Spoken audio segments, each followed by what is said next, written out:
এই শীতে অনেকেই কমপ্লেন করছে গায়ে ব্যথা বেড়ে গিয়েছে। এই গায়ে ব্যথাটা কিন্তু শীতকালে খুবই স্বাভাবিক, কিন্তু কিছু রিপোর্ট আছে, ব্লাড রিপোর্ট, যে রিপোর্টগুলো খারাপ হয়ে গেলেও কিন্তু আপনার গায়ে ব্যথা, পায়ে ব্যথা হতেই পারে। শীতকালে যে কোনো মানুষেরই ইমিউন পাওয়ারটা একটু কমে যায়। সেই ক্ষেত্রে এই শারীরিকভাবে যদি আপনার ব্যথাটাও বাড়ে, তাহলে কিন্তু আপনার ভোগান্তির আর শেষ নেই। সেই ক্ষেত্রে আপনাকে আমি বলবো যে আপনার ইউরিক অ্যাসিড বা বাতের কোনো সমস্যা হলো কি না সেটি চেক আউট করতে হবে।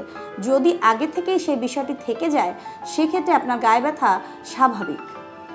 কিন্তু কিছু পরিমাণ কিছু খাবার আছে, যেই খাবারগুলো আপনি যদি খাদ্য তালিকা থেকে বাদ দেন অথবা খাদ্য তালিকায় ইনক্লুড করেন, তাহলে গাউট বা বাতের এই সমস্যা থেকে আপনি কিন্তু রেহাই পেতে পারেন। সেই খাবারগুলোর ভিতরে প্রথমেই চলে আসে যেগুলো আপনাকে বাদ দিতে হবে, কারণ কিছু খাবার আছে যেগুলো ইউরিক অ্যাসিড সমৃদ্ধ এবং ইউরিক অ্যাসিডের পরিমাণ বডিতে বাড়িয়ে দিয়ে আপনার বাতের সমস্যাও সৃষ্টি করে এবং সমস্যা থাকলে সেটিও বাড়িয়ে দেয়। সেই খাবারগুলোর ভিতরে প্রথমেই চলে আসে পুঁই শাক, পালং শাক। পুঁই শাক এবং পালং শাক অনেক ভালো, পালং শাক তো খুবই ভালো, সবাই আমরা জানি, কিন্তু কিছু কিছু ক্ষেত্রে এটি আর ভালো থাকে না। পালং শাকের যে উপাদানগুলো আছে এবং পুঁই শাকের উপাদানগুলো ইউরিক অ্যাসিড বাড়াতে খুবই সাহায্য করে। যাদের বাতের রোগ আছে, যাদের বাতের সমস্যা আছে বা গাউটের প্রবলেম, তাদের ক্ষেত্রে কিন্তু এই দুটো আপনার ব্যথার পরিমাণ অনেক বেশি বাড়িয়ে দিবে। তাছাড়া খাদ্য তালিকা থেকে বাদ দিতে হবে আপনাকে চিংড়ি মাছ। চিংড়ি মাছ খেলেও আপনার বডির যে ইনফ্লামেশন সেটা কিন্তু বেড়ে যাবে। মাশরুমও বাদ দিতে হবে আপনার খাদ্য তালিকায়। মাশরুম খুবই ভালো আমরা জানি, কিন্তু কিছু ক্ষেত্রে গাউটের পেশেন্টের অনেক ধরনের প্রবলেম ক্রিয়েট করে। তাছাড়া কিছু আমাদের স্পেশালি যারা পুরান ঢাকায় থাকে তাদের ক্ষেত্রে স্পেশালি দেখা যায় নিহারি বা তেহারি এগুলো খাওয়ার বেশি একটা ঝোঁক থাকে। সেই ক্ষেত্রে তাদের দেখবেন যে ওজন যেভাবে অনেক বেড়ে যায় এবং গায়ের ব্যথা অনেক বেশি থাকে, এবং শীতকালে তো তাদের ব্যথার অনেক কমপ্লেইন আমাদের এখন পর্যন্ত পেশেন্ট এসে বলেই যায়।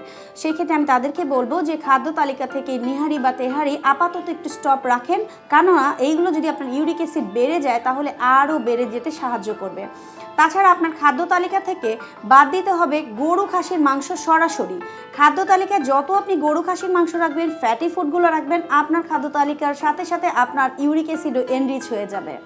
তাহলে আপনি খাবার তালিকায় কী রাখবেন? খাদ্য তালিকাটা রাখতে হবে একদম সিম্পলভাবে। খাদ্য তালিকাতে আপনি প্রচুর পরিমাণ হোল গ্রেন জাতীয় কোনো একটা শস্য রাখতে পারেন। সেক্ষেত্রে আপনি লাল আটা রুটি রাখতে পারেন, লাল চালের ভাত রাখতে পারেন, একটু নাটসও রাখতে পারেন, যেগুলোতে অবশ্যই একটু স্কিনটা থাকে, সেইটাকে একটু খেয়াল রাখতে হবে। এছাড়া আপনাকে খাদ্য তালিকায় রাখতে বলবো ভিটামিন সি কন্টেনিং কিছু খাবার, যে খাবারগুলো আপনার ইনফ্লামেশনটা দূর করবে এবং আপনার রোগ প্রতিরোধ ক্ষমতা বাড়িয়ে তুলবে।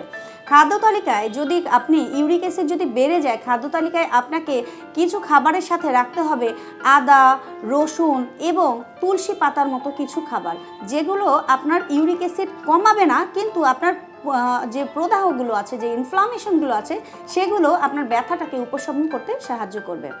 খাদ্য তালিকাটাকে একদম নিউট্রিয়েন্ট এনরিচ করে দিতে হবে, কেননা কোনো খাদ্য তালিকায় যদি একটি খাবারও যদি কোনো নিউট্রিয়েন্ট যদি কম থাকে, যদি মিল রিপ্লেসমেন্ট করতে চান, তাহলে একই জাতীয় খাবার থেকে মিল রিপ্লেসমেন্ট করতে হবে। কিন্তু কোনো একটা নিউট্রিয়েন্ট যদি কমে যায় আপনার বডিতে, তাহলেই আপনার শরীরে সমস্যাগুলো বেড়ে যেতে থাকবে। সো সেই ক্ষেত্রে খাদ্য তালিকাটাকে করে ফেলুন ব্যালেন্স। যত ব্যালেন্স করতে পারবেন আপনার ব্যথা খুব দ্রুত কমে যাবে আশা করা যায়। খাদ্য তালিকায় আপনি বিভিন্ন খাবারের ভেতরে রাখতে পারেন দুধ জাতীয় খাবার, কিন্তু অনেক রোগী আমাদের কাছে এসে বলে দুধ জাতীয় খাবার খেলে আপনার শারীরিক সমস্যা হয়। কিন্তু দুধের ভিতরেও বিভিন্ন ধরনের খাবারটাকে পরিবর্তন করে কিন্তু আপনি খাবার গ্রহণ করতে পারেন। এক্ষেত্রে লো ফ্যাট মিল্ক কিন্তু সবচাইতে ভালো। যাদের ইউরিক অ্যাসিড হাই থাকে তারা অনেক গাঢ় করে স্বর সমৃদ্ধ করে আপনারা কিন্তু মিল্কটা খেতে পারবেন না। সেক্ষেত্রে আপনি লো ফ্যাট মিল্ক দিয়ে যদি কোনো খাবার বানাতে চান সেটা কিন্তু খেতে পারেন। তাছাড়া আপনার খাদ্য তালিকায় একটু জুস রাখেন, প্রচুর পরিমাণে ফ্রুটস এবং ভেজিটেবল কিন্তু আপনার খাদ্য তালিকায় রাখতেই পারেন, কারণ শীতে এই তো সুযোগ। চারপাশে অনেক ধরনের কালারফুল সবজি আছে, সেই সবজিগুলো রাখেন, তবে রাখবেন না আপনি ফুলকপি, বাঁধাকপির মতো খাবারগুলো, কারণ এই খাবারগুলো অনেক সময় অনেক পেশেন্টের ইউরিক অ্যাসিড বাড়িয়ে দেয় এবং ইনফ্লামেশনটা বাড়িয়ে দেয়। খাবার তালিকাতে আপনাকে ভিটামিন বি কমপ্লেক্সগুলো রাখতে বলবো। বি কমপ্লেক্সযুক্ত খাবারগুলো খেয়ে, ভিটামিন সি এবং জিঙ্ক সমৃদ্ধ খাবারগুলো খেয়ে আপনার বডিটাকে আপনি সতেজ এবং উৎফুল্ল রাখুন।